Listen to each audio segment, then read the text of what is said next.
Hello, my name is Liam and welcome to Stereotypical, a podcast about music and the people who make it, brought to you by the OX Collective. On today's episode, Jack and I sit down here at Allo Sound Studios to interview up-and-coming singer-songwriter Abi Rose Kelly. But before we get into that, I'd just like to make you all aware of our brand new website, oxcollective.co.uk. If you're a musician or an artist of any kind looking for someone to handle your video production, audio mixing and mastering, or even music production, photography and graphic design, head over to oxcollective.co.uk to find out more about us and the services that we provide. Now, let's get on with the episode. Stereotypical, Abi Rose Kelly, let's go.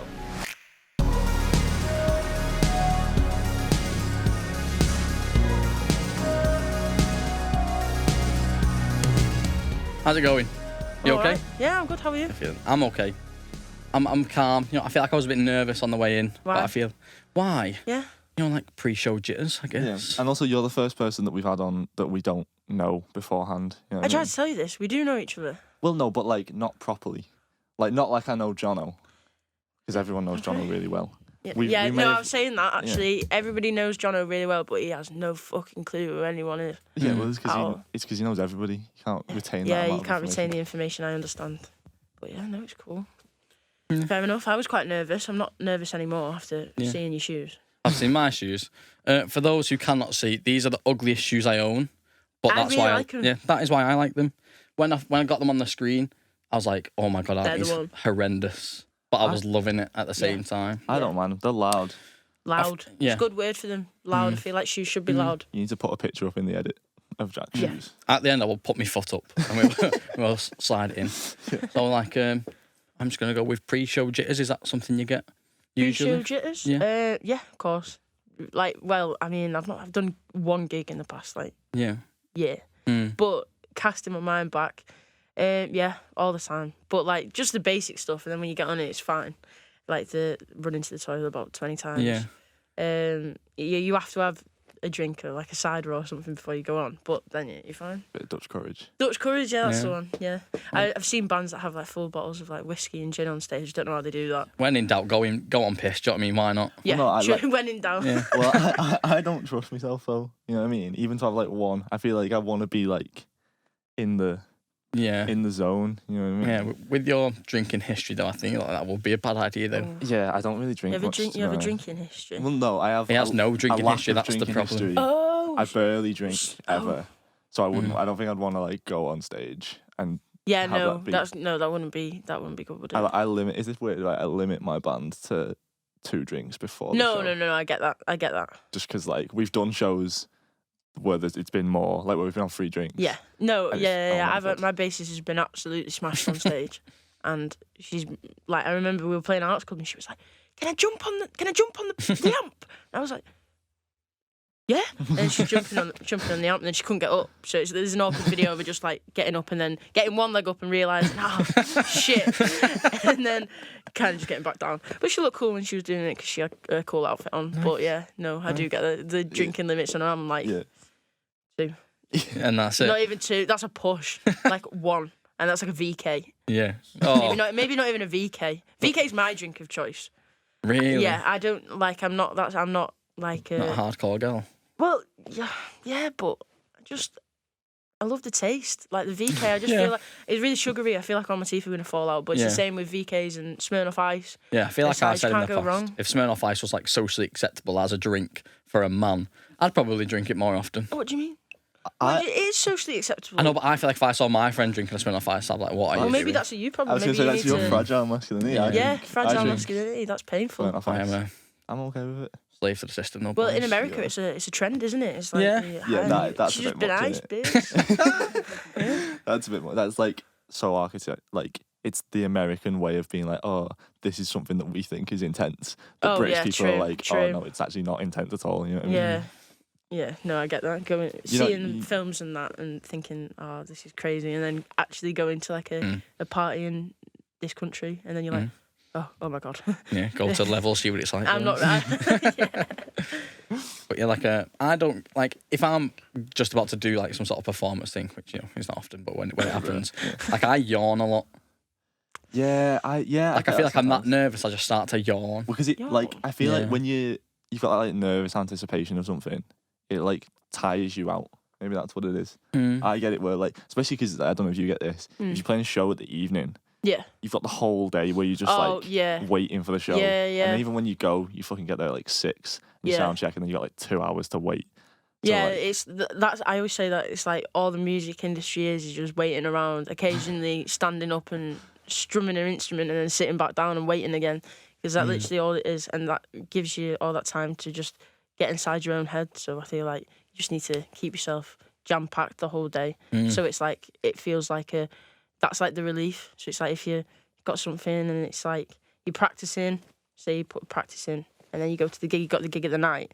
Then it's like, right, this is the reward. This now I'm going to celebrate by doing this because I've worked hard for this bit. Yeah. So it's just to combat that sort of waiting around, because fucking hell, it is painful. It's pain. I feel your pain there. Really. Would you say that you're more confident on stage than you are, like, in day to day? Yeah, absolutely. Yeah. I don't know what it is about being on a stage. I just think I'm the shit, and then I'll get off the stage and then I'll be like, I can't believe I just did that. Yeah. And then it's like when I go and post things on Instagram, and it's like when I watch myself back, I'm just like, yeah, probably feeling myself, but Christ, I won't do this right now. Yeah. All the public, oh fuck that. But yeah, no, very, very honest. I think like people who don't perform don't necessarily understand that, like, I don't know, like when you're on stage, you almost like go into like performance mode. Yeah. So like I've had like even people like Jono that's like come to see us play and been like, you like talk different when you're on stage and all that. And I was like, yeah, because if I didn't talk different, I'd just be like me on stage, and that's just like me going, I don't know what to say. Yeah, it's kind of like it's kind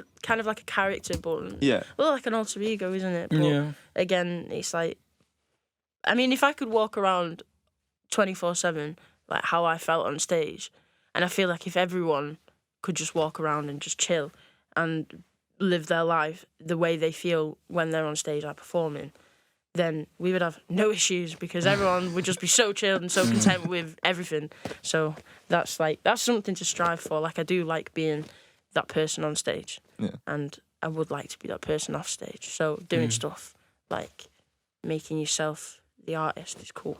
So, fake it till you make it, innit? Yeah. Yeah, well, I think it's got to be done, especially if you're like not as confident. If you're not like a massively confident person in just like day to day life, you can't like carry that over into being a performer. You know what I mean? I guess so.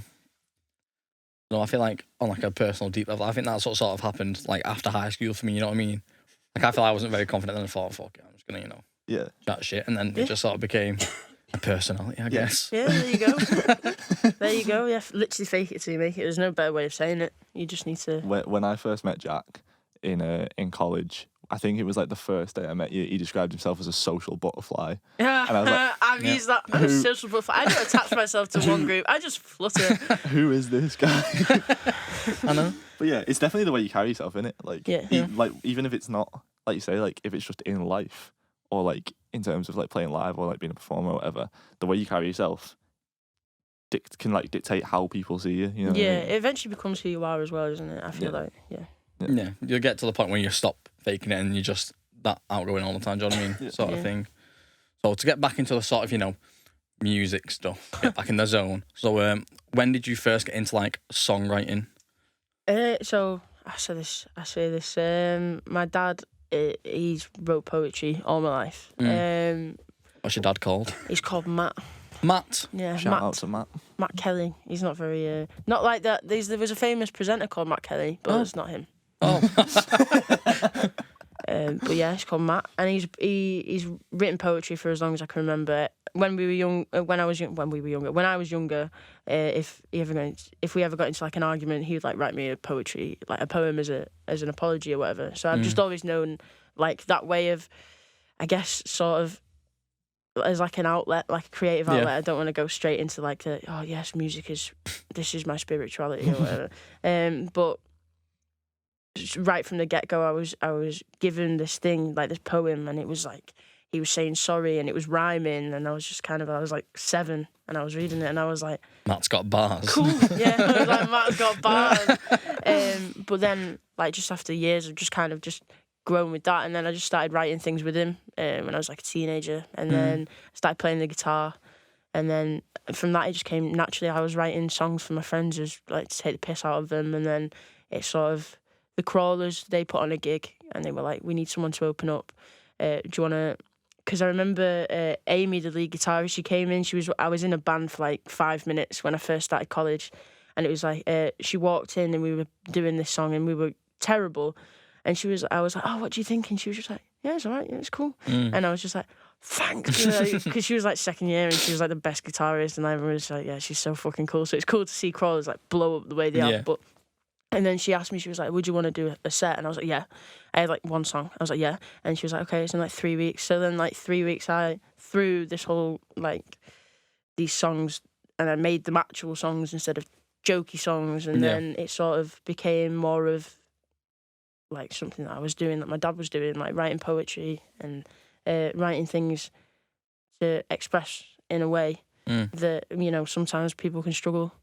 And that was just sort of how it started, and then I started taking it more seriously, and then now I'm here. I think that's very ballsy to have like that time period where it's like, you've got a gig coming up, I need to write stuff, like you're saying, like it's an outlet of like your emotions in it, like fundamentally, and that'd be crazy. Like I think that would scare the shit out of some people.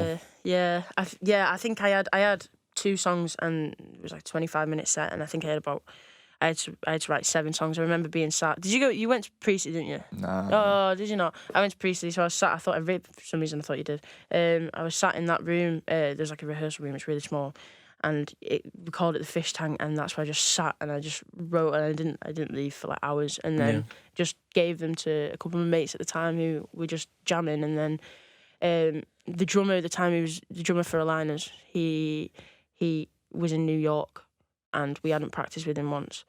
And he was on a college trip, and the night of the gig, he literally just got like wheels on, whatever it's called, because I've never been on a plane, so I don't know. And he literally got off, and then he straight down to the performance, and we literally just jammed as my first gig, and it was cool. It went well, but it was just, that was my first sort of like, do you know what, this has got me feeling like these songs, the way I've written these, it's kind of, this is saying something now. I want to do this now. Yeah. Do you think you would be pursuing it in the way that you are if you hadn't have had to like write that many songs like back to back to back? I don't know, because I feel like a lot of the songs that I wrote and performed then like are in the bin now. There's like there's a couple. So there's like this song called People I See that I wrote, and there's Polarizing Violence, which was my second single, and I wrote that in like half an hour, and it started off as like a sad song. And then when I got the idea to put 2 songs together, I was like, oh, that's cool, right? I've got that. I'll write this shitty one now because that's quite good. So fillers, and I was writing fillers. So they're all in the bin now.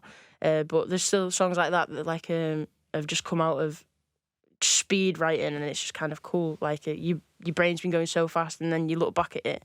It's like I look back at it and look at the lyrics. I'm like, oh, maybe this would be like, I'd do this, I'd say this now, and maybe this would be a bit different. But like where I was at that time and how I was writing, like it's cool to look back on, and especially because I feel like now when just who and the platforms that people have, like, you know, being in a band and like having your own business, that you can document everything. And it's like you can go back right to the beginning. And I mean, as much as social media is a curse and like horrible, it is a blessing as well. You can go right back to the start and see where someone is like I remember, like I won't delete my first post from my page ever. And it was literally just a picture of me that my mate had taken, and I was messing with my mic stand at the lounge for this Crawlers gig. And I was just thinking like how different I am now and where I've come from. But I wrote that song so long ago, and it's just, and it still means so much, and it means so much in so many different ways now. So it's poetic in itself, really. Having that as your first post, when that was like your first sort of musical sort of experience. I mean, it was completely accidental. I only sort of set that up after like months after performing at that gig. I made the Instagram account, but that was the first thing that I posted about it. So. Would you say that like writing songs is very autobiographical for you? Like, is it like a diary almost? I think that it can be from anything, because I find people so fascinating. Like we were literally talking about this yesterday. For people that can't see, my friend is sat on the floor because there's no chairs left. But we were talking about this yesterday, that I wish that it was socially acceptable to just stare at people, because it's just, I just find people so fascinating. Like, what are you thinking? Do you know what I mean? To be fair, I do this with little kids now. When when you Whoa, hang on, no, whoa. yeah, when little kids just stare at you and they just have okay. they have no swerve that one. Fucking hell. Before we get cancelled then. Jesus Christ. And they just stay out because they got no filter. Yeah. I can't just Yeah. stare at them back. Now I'm like, what are you looking at? You know what I mean? I feel like that wasn't the point I was trying to make, but I'm fair just enough, saying. you've taken it there and it's fine. Yeah, but well, because kids don't know what is socially acceptable. yeah, because you don't give a shit, do you? Yeah. And it's just like that's what I love. Like, I don't want to start talking about children. That's weird. But like when you look at pictures of you when you're younger, and your mum says like, "Oh, say cheese," and they smile, and it is the ugliest fucking smile ever.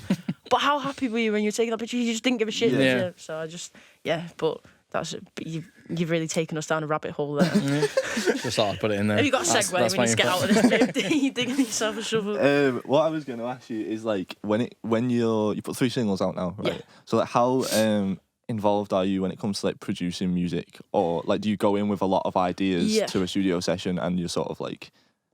I feel like I've only been in the studio a handful of times for I've really not been doing it very long. Well, I feel like I've been doing it for years, but at the same time, because I feel like I've been like 25 different people, whilst trying to come to grips with what's going on. So every time I've been to a studio, it's been a different sort of environment. So the first 2 songs for James Caution Poetry and Violence was with Gaz at the Lounge in Wigan, and the song was already written. Like I had the structure and stuff, and I went there, and he was like, "Oh, we can change this bass line a bit. It gives it this and." It gives it that attitude, and then this is ready to go. This is good, and then so that was cool. That went out, and I was like, this sounds amazing. I was listening to it in the car on the way back with my mum, and she was like, "Yeah, fucking hell, come on, this is brilliant." I was like, "Yeah, it is D."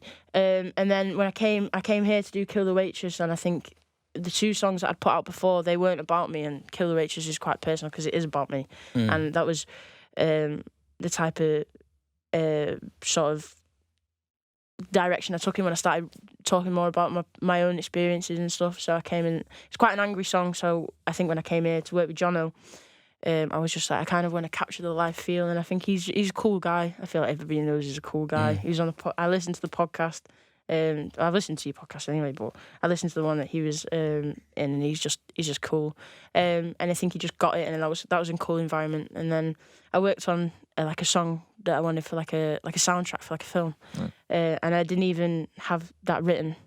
I had like a verse that I wrote in lockdown, and I went in with my mate that I met at an open mic, and we just finished it in the studio. And then the guys Ollie and Joe that I went there to work on that with, they were cool because we just like made it together. Like it just became something. Like I was just watching it grow like in front of myself, like it in front of like my own eyes. It's weird. It's cool. But like yeah, I feel like now it means more to me to be more like hands-on and more like I want this noise and this and I want things, because I'm shit at terminology. Like I never know what to say. For someone who's studying music, I should know more than I do, but I don't. So I'm just like, so I said to Jono, like, I need this noise, like, and he's like, he's just been like, got in, just pulls it fucking out of thin air, and I'm just like, yeah, fair, it sounds great, let's go with it. But yeah, definitely I've learned that you have to have you have to have that relationship with a producer. You need to be hands-on, you need to be, because I feel like it's almost like doing it yourself as well. So when you're sitting at home making demos and stuff, it's like you have to be in check with the producer side of it. So I think it's really good to have another person, because it's, you can be quite selfish when you've written a song. I don't know, because I've seen you live. Like I was gonna come to this later. The first gig I went to in Warrington, it was the Zangwills gig, and you opened up with yeah. So I was there. That was before I started singing or anything. And I think your songs were on my playlist for ages after that, like Jaded and stuff. They were quite cool, yeah. So I don't know whether, when it comes to the lyrics and stuff, whether you think, oh, it's my fucking song. This is my, when you wrote it, like, I don't know how you write, because when I started writing, it was just on guitar, so it was just like, I couldn't think, oh, actually take out the guitar and write a bass line to it. And now I'm more open to these production sort of suggestions, because they see a different side of the song that you've not seen, and that sort of, you know, you're there and you're vulnerable, and because it's your song, it's like you own it, and being able to have another person who gets it and is sort of like, yeah, I know it's your song, but listen, if you do this, look at this side of it, and it just opens up this whole like big thing. And a song is more than a song then, I think. So Yeah, well, that's something like we talked about a bit on the episode with Jono about like the sort of vulnerability that you need when you're like collaborating with someone. But I think something else that he said that was really cool on that episode was when he was on about like the more you go into the studio to record stuff, like the more you wanna know about like the process and the more like hands-on you get. 100%. Yeah, absolutely. Like I remember going in to the first time absolutely blind, not knowing what to expect, like and just sitting there and just being like, this is I didn't pass GCSE science. Why am I looking at this? But now it's just I'm sat there and I'm just like, oh my god, that's a metronome. Fuck, Johnny's just made a click track. But yeah, so now I sort of get it more and it's cooler. Yeah. But yeah, no, I definitely agree with that. It's funny how like when you first start, like, you're really impressed by like basic. No, that's stuff. now. Yeah. I love click tracks. I think I'm a click track enthusiast. I feel like they're just so important. They're just so I can't use them. The drummers can use them. They're cool, but like when you're recording and stuff, and he makes them, I'm just like, I don't know why. It's because he's got like a wood block, and if I don't want the wood block, he's got something else, and it's just the possibilities are endless. Yeah, I feel you. Oh, that's so funny. I didn't expect like that to be a It's mad talking because point. it doesn't change us. Do you know what I mean? Like when you find something that does that, like me and Liam have been using the same DAW for years now, like 5 years. Yeah. And it was only like last week I just found a button that did something that I wanted it to do. And I was like, Liam, press the button. And it does it. It's madness, isn't it? Yeah. It's crazy. Yeah, I love click tracks. Well, there you go. That's a soundbite from this. Abi Rose Kelly loves click tracks. For someone who can't keep time for shit, I really do love click tracks for some reason. Click track enthusiast. I like it. We need to move on from this now. I feel like I'm just going to get stuck on it and that's all I'm going to talk about. It's just, I'm a creature for habit and I think it just never changes and I know I can rely on it. Do you know what I mean? Yeah. Right, we need to move on. So when we were Must be talking very about lonely. songwriting before, Yeah. like, do you find yourself consistently songwriting, like whenever, or do you have to wait for like the inspiration to strike? I feel like,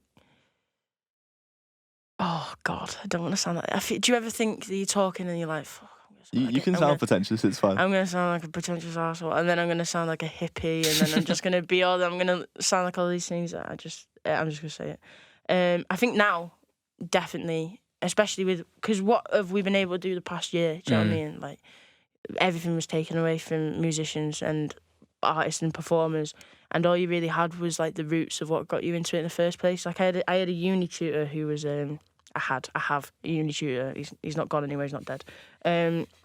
Rip. He's literally fine. And he just said that there had to have been something that got you into music or got you into whatever you're into. And there has to be one song. And mine is Eminem, Without Me. That's fine. That's just always been my song. But now I feel like everything is like you should always be in a constant mind state where you need to be like, oh, okay, this is a song idea. This is like, you need to change I've cocked this right up. I don't want to sound like I just don't want to sound like a prick. You be yourself. Just let it out. There's a very valid point in there somewhere. There is. Can you see it? It is somewhere. I'm trying really hard. I You can't need to even get remember. John to come in. Yeah, Pluck it out. pluck it out. It's just at first I wrote songs for the sake of writing songs, and now it's like I write songs because that's just how it goes. Like I wake up and then like I'll be like, oh, okay, I'm working on this song. It's not like, oh, at 5 o'clock I'm going to sit down and write a song. It's like I wake up and I just go about my day, but at the same time, in the back of my head, it's just always there. It's just, there's always something, and I think there's always like a ticker going, and it's like, and there's like, there's always a click track going. there's always a click track. Yeah, God. Could you imagine being annoying? I can imagine that's what tinnitus would be like. Maybe if I got tinnitus, that would be like the holy circle because of how much I love click tracks, and then it'd be like a blessing and a curse. Anyway, now I just like it's my entire life is just songwriting. I just love it. I really, really do just love it, and I think that it has just helped me just grow. And I think I've watched people grow as well from not from my fucking music, from like them being musicians. Because I love watching other musicians and like people around me like thriving in what they absolutely love. Yeah. Because it's just because you can't make up the sort of like facial expression someone has. Like you can't fake like when you truly love something. You know what I mean? Yeah. Like something like songwriting, you can't fake loving, and you can see that in someone's face, and I think that it's just fucking sick. Yeah. So yeah, I'm gonna dip there because I don't want to start spiraling again. I'm obsessed with like creative processes. Like a lot of my spare time was just spent watching like a lot of videos of like behind the scenes or like track breakdowns or sort of. Someone say click track. No, I'm joking. leave it. So I get what you're talking about, but songwriting wise, I feel like I'm kind of the opposite. Like I've not got something that's going all the time. I feel like something comes to me at one point. I'm like, oh shit, like write it down. Like in terms of me and Liam, like sometimes Liam will send me something. I'm like, oh, this is good. Yeah, I'll get back to you with it, sort of thing. Cool. And that works a lot for me. What about you? I don't know. I think it's weird how it's different for like everybody, isn't it? There was a quote actually. You know, I love Brian Eno. Have you heard of Brian Eno? That producer. He's a producer. He did like a lot of David Bowie stuff back in the day. Oh, probably. You're gonna make me look a right dick now. We'll cut that in the edit. So, do you know Brian Eno? Anyway. Yes, I do. There you go. Use that audio and just place it over. There's a producer that I really like called Brian Eno, and something that he said that I used to live by, but I now think is kind of bullshit. Is holy shit. Normalise that. Normalise that. Yeah. I'll change your mind. He was like, inspiration will find you, but it has to catch you working. So like the idea of like if you're not always sort of trying to make I do something. sort of get that. I feel like that's like applicable to some degree. Like you have to put the effort in. Yeah. But also like the amount of times I've been like hanging me washing up and gone.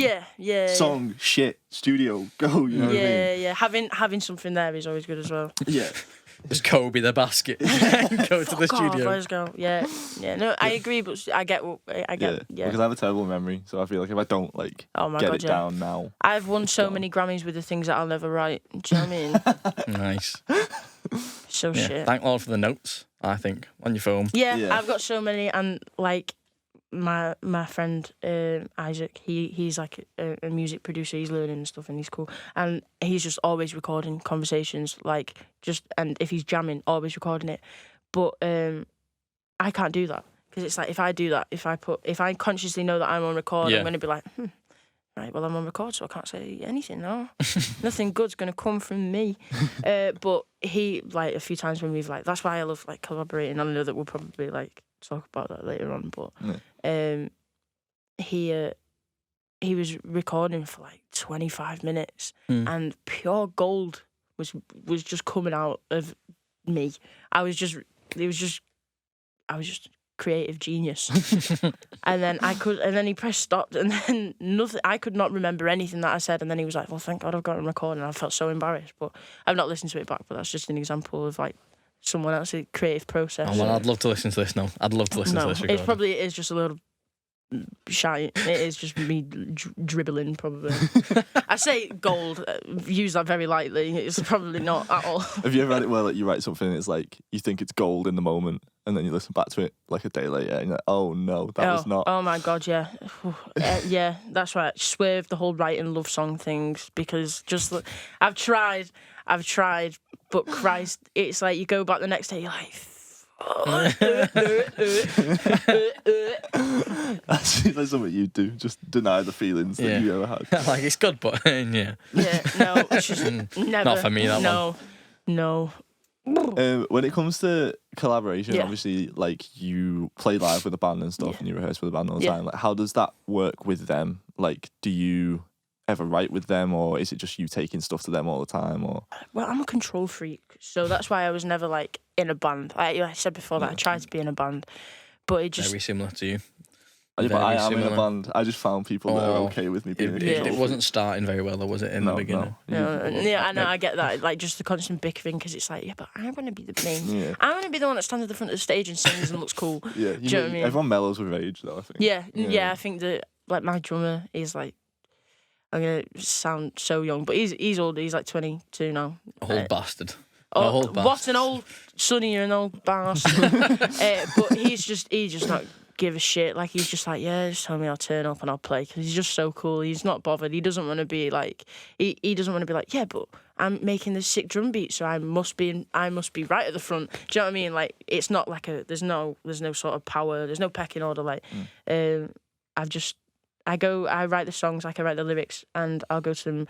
I'm shit at lead. I'm trying to get better at lead. I feel like you're always bettering yourself at guitar. I don't think you can ever be perfect at it, but Luke is a little genius when it comes to licks and stuff. So I do often like go to him and like we'll jam it out, and then normally it's the first thing he plays, and then I'll be like, yeah, that's the one that that's the sound in my head that I wanted, because I'll have it in my head and I'll just be like, and then he'll be like, and I'm like, yeah, cool, let's go. So yeah, and there's been a few times like there's this really cool song that I like. God, sound up my own arse then. There's this really, really good song that I wrote. There's this song that he came up with a riff, and it's very Chinese, called Motion Sickness. And I did it here for a live stream, and it's just, I wrote that, and it was just about like being obsessed with like video games and stuff, and being pissed off that I don't have my provisional, and which I do have now. Not on me, but nice, I do have now.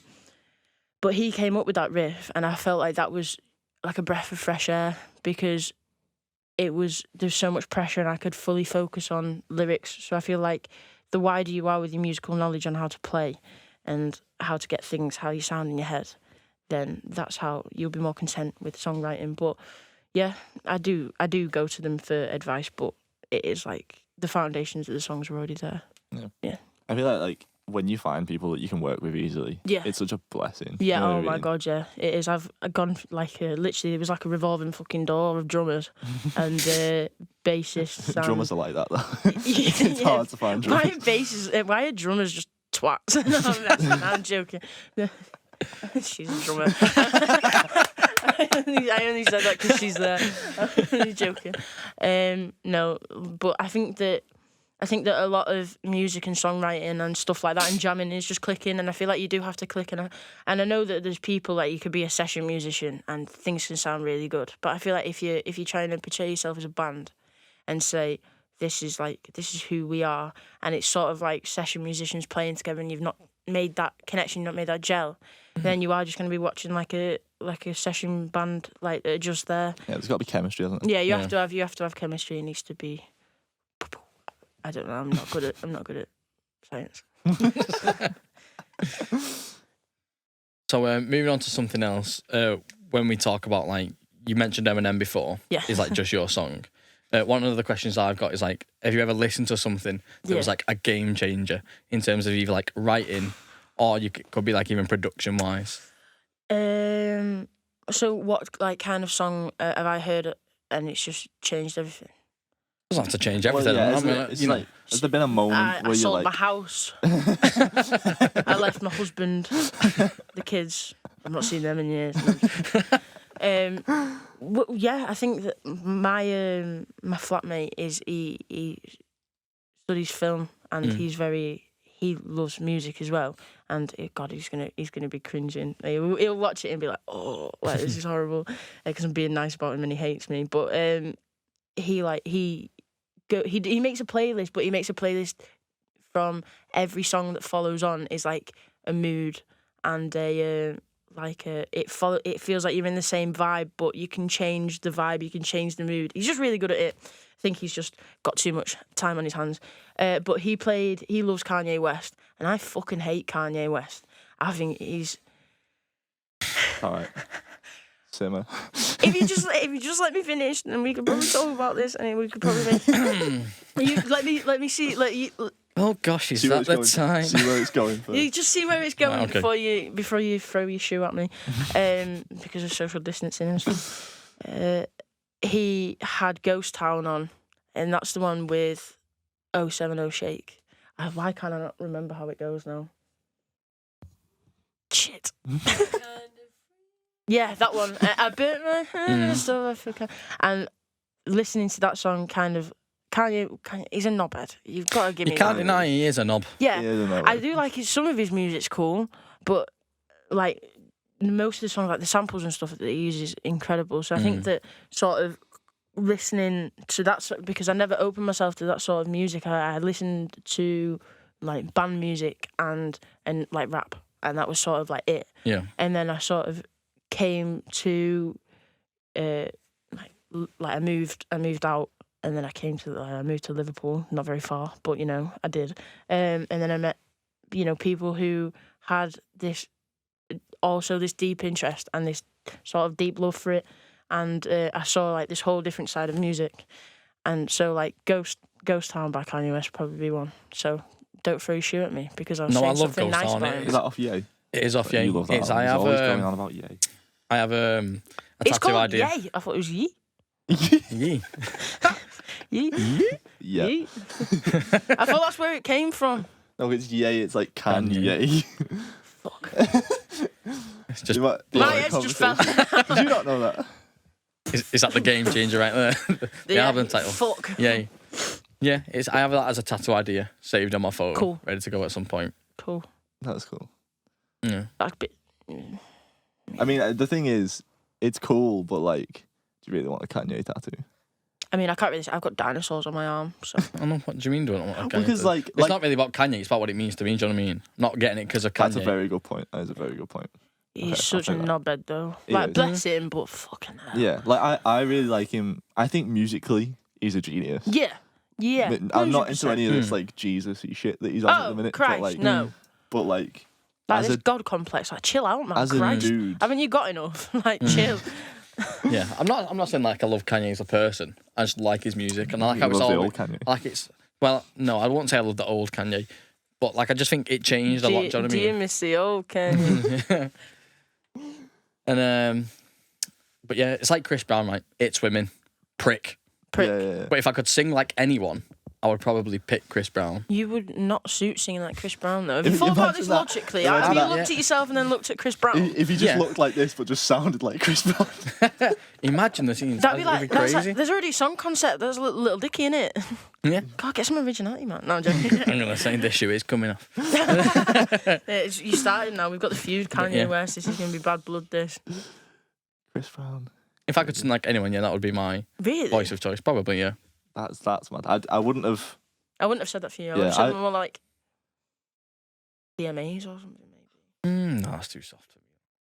Or maybe like, I wanted to say like Rag and Bone Man, but I didn't want You know what? to I was take just about to offence. say that, but I feel like that's just because you got a beard. Yeah, no, like, literally, I was just looking at you, and all I can really see right now, because that light is Yeah. blinding me, so I can only see your head. Nice. I was just like, I didn't want you to think that I No, was. but what calling about you? Like, if you could sing like anyone, we've opened the can of worms, so we may as well. Yeah, I don't know. I don't know. I think I should think about this more because I don't like the way I do sing. So like, I don't know. Maybe. I like how you sing. Oh, well, thank you very much, mate. Cheers. I don't know. It's just one of them. Like, It's very awkward, isn't it, when someone says, I like Yeah. how you sing. Thanks and cheers. yeah. Well, and also like he tells me all the time that I'm awful. Fair It's just enough. not my bet. 6 out of 10, I'd give it you. Yeah. No, have your to be days. fair, You gotta have your honest mates, to be honest. Yeah. You should treasure him the most. He probably cares. Aw. If he probably cares Take about that, you more. Josh.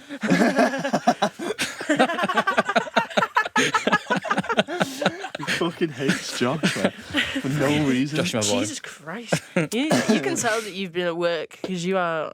This is the only day off I've had. No, Ironically. it's- not even him. It's you Tim who's has been been at at work. work. No, he's fine. You're problematic. He's not. You're just chilling.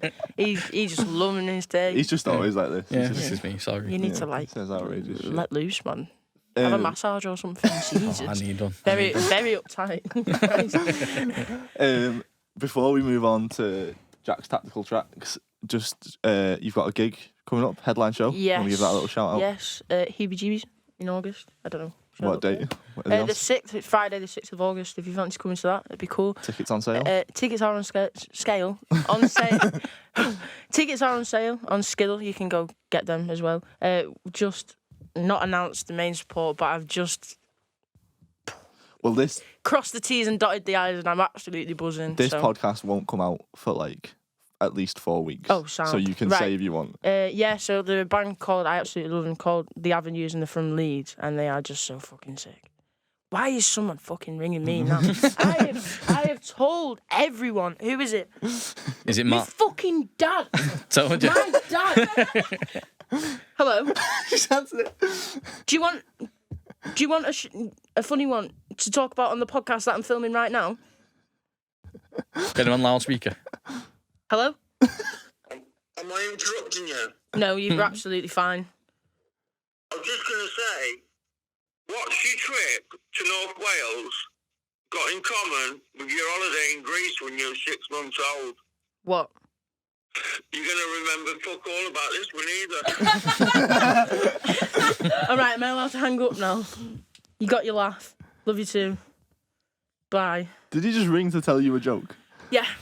Amazing. I wish my This dad was man like rings me about 9 times a day. At least my mum's got a schedule. She rings me at 5 when she's coming home. Yeah. She's driving home from work. She works in Widnes, and so it's like a 20-minute conversation every single day. Oh, Christ. Hello. No, I'm only joking. I love my mum and dad. I'm very lucky for them. But yeah, he just thought he'd make a joke because I'm going camping. That's funny.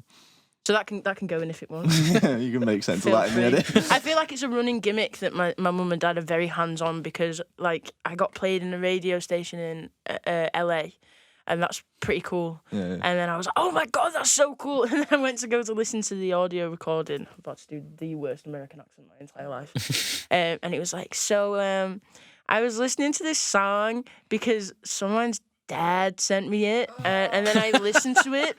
And then it was kind of cool, so I'm going to play it. And I was like, I've just been played in LA for the first time ever. And they've just said, because the dad asked me to. I was so embarrassed. But it's literally, I get tweets all the time. Like, mum and dad are just Twitter warriors. They're just retweeting. And it's like, oh, you're getting paid in Scunthorpe tonight. Who the fuck in Scunthorpe wants to listen to me? Do you know, like, what are you doing? Chill out. Like, I don't care about Skelmersdale's community radio. No, I'm only messing. I appreciate all the radio and all the hard work. I'm messing. How do you think, since like James's Corsa to Killer Waitress, Yeah. how would you say like your process has evolved? Well, obviously I wrote James's course for James, and because he asked me to, and that was sort of the turning point of writing songs and doing gigs and stuff. And then I think now it's sort of become something that I just fall in love with. Yeah. Sort of like I just love writing songs and like coming up with these lyrics and everyone must be just so annoyed with me all the time. I'm just like, yeah, pause the music. I've got like, does this rhyme? Shut the fuck up, man. No one cares. Just chilling.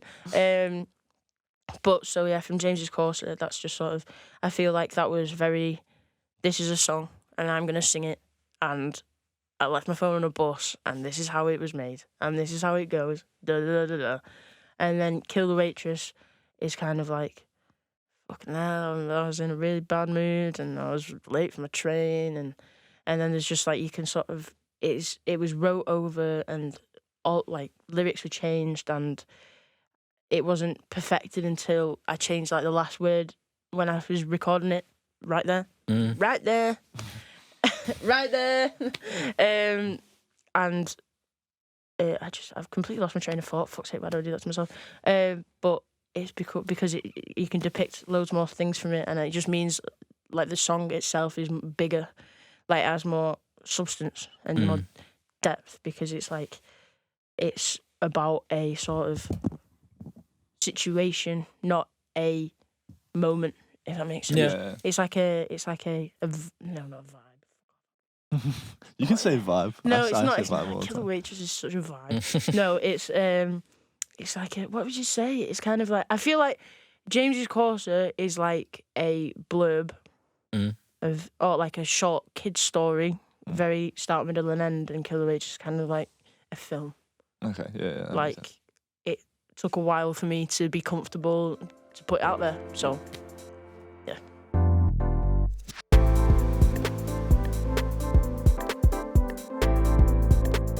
We're getting towards the end of the podcast now, so it's time for Jack's Tactical Tracks. Dun, dun, dun, dun, dun. We need to make a theme tune for this shit. There'll be one coming. We'll get it in Because the every works. week it's just you going. Just do it on the piano. Well, do you want to explain the premise of this for anyone who hasn't seen previous episodes? I feel like I'm gonna have to make something we can cut in here because I'm losing tactical. It's getting further and further away from what we intended. So tactical tracks, right? Is we're gonna ask you a question, and we want you to answer it in a song and a reason why. You phrase that as if she had to like answer in song. Can if you want to. It's up to you. Answer with a song, Okay. the name of Okay. a song. So the question for today is: what song have you played so much on repeat that you now hate it?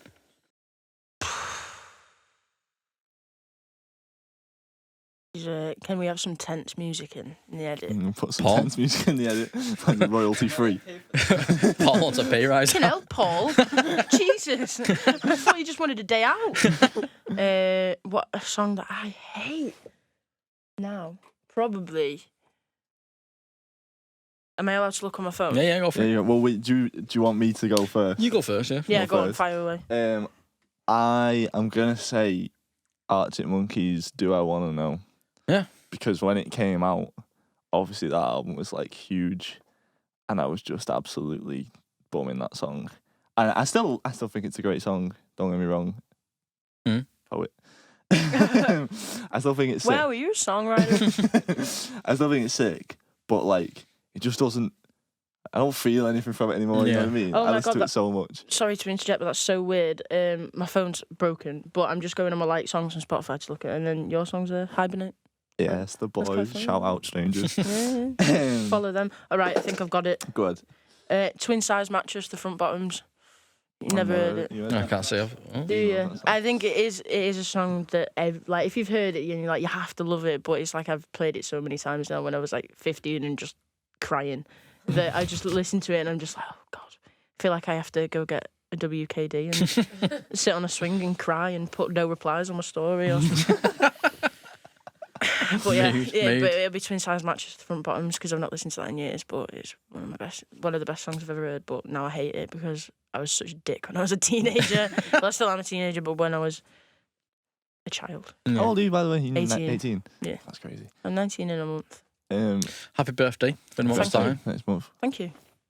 It's in like What's yours? oh, it's my sister's birthday today actually. Oh. Happy birthday, Christine. Shout out. It'll actually be past my birthday, so I'll be 19 now. Happy birthday, Abby too. Ironically, mine was also Arctic Monkeys. Oh really? It was Are You Mine, but then I thought it's just a whole album. That's yours. That whole album. Yeah, because like I said, it's No. because like at first I was like, it started with Knee Socks, right, which is my favourite song off the album. Yeah.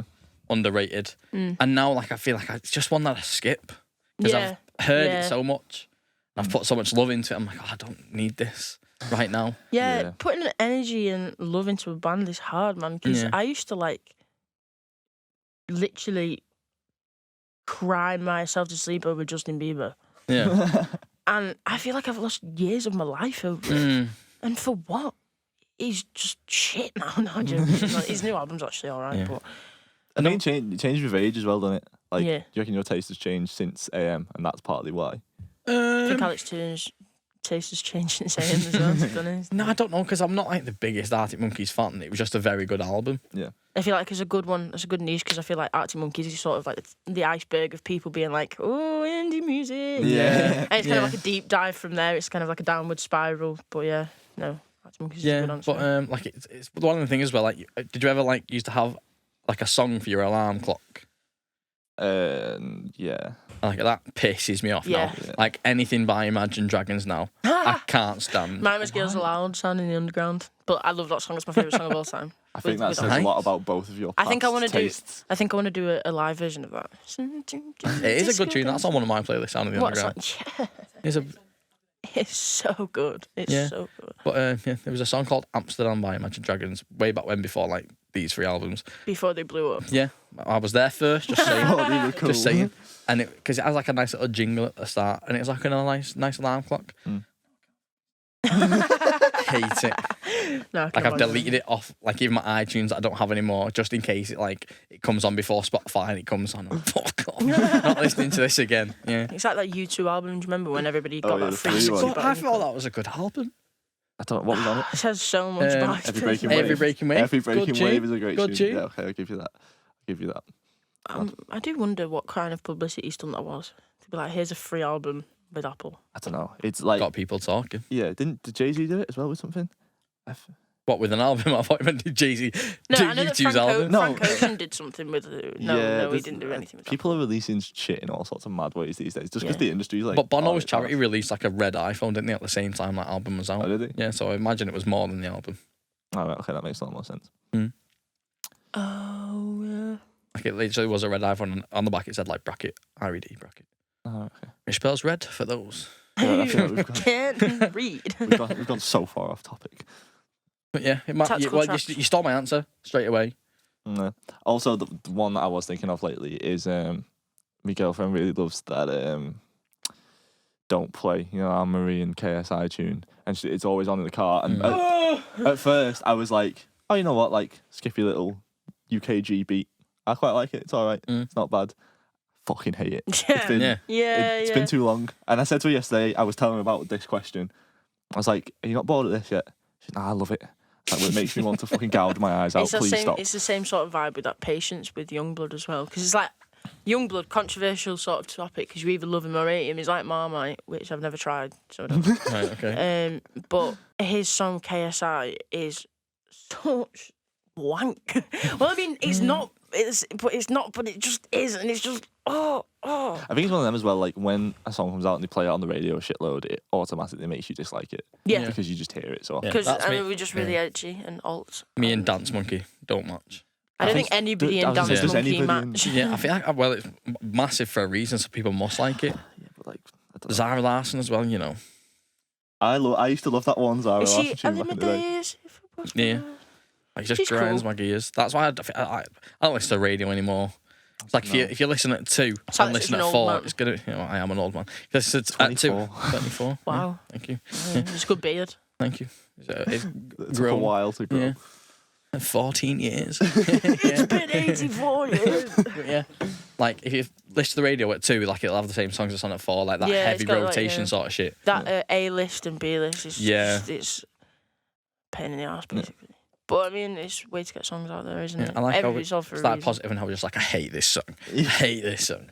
Yeah, I feel like we could talk trash on songs like all No, day. we're not talking trash. Constructive criticism by 3 people who do not have the standards to give constructive criticism. Constructive criticism 2 seconds earlier is wank. Quote. Well, I love Youngblood. He's not replied to my message yet. No. What a knob. I texted him on Instagram. I don't have his number. And I just said, hi. I said yo, actually. I'll get it up. Maybe that's why. Started with the coolness. But I do say yo. Like, I just say yo. So do I, and I catch myself doing it. Yeah, he's not seen it. Yo, bro. Bastard. I mean, it's not to burst your bubble, Abby, but I imagine he gets quite a lot of. Well, I don't know what you're talking about. One day you could look back and regret this. This could have been his chance. Yeah, listen, if fame. you let me play as your support for your Liverpool gig, you won't fucking regret it.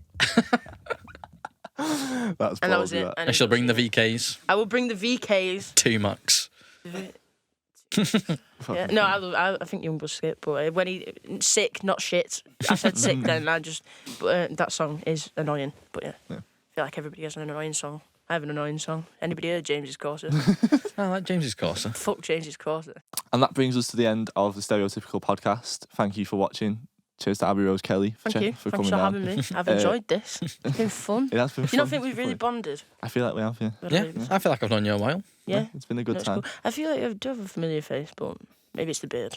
I get Maybe I that. just think you look like Rag and Bone Man. Rag and Bone Man, I just want to say that. What's your Instagram so people can follow you? Just at Abi Rose Kelly. Just ABI Rose Kelly. And I'll put ABI.